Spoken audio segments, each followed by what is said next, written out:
Katanya Presiden kalau tumbuhnya di atas 5,5 saya dapat hadiah. Menkeu Purbaya dijanjikan hadiah dari Presiden Prabowo. Ini syaratnya. Menteri Keuangan, Menkeu, RI, Purbaya Yudi Sadewa mengaku akan diberi hadiah oleh Presiden RI, Prabowo Subianto jika pertumbuhan ekonomi Indonesia di atas 5,5%. Berapa persen? Tapi saya yakin kalau program beliau jalan, 5,6, 5,7 sambil tidur saya bisa dapat. Katanya Presiden kalau tumbuhnya di atas 5,5 saya dapat hadiah.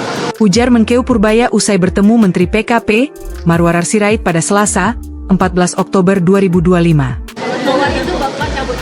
Enggak, cabut belakangan. Hah? Pengen tahu aja. Saya bilang lo dikasih hadiah. Yang penting kan kemarin melambat. Kita coba balikin ekonomi. Kalau ekonomi balik ke depan, cuma 1 triliun, 2 triliun, saya dapat hadiah katanya.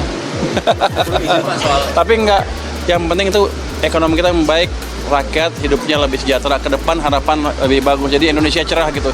Lanjutnya. Namun saat ditanya soal apa bentuk hadiah yang akan diterima, Menkeu Purbaya enggan berkomentar.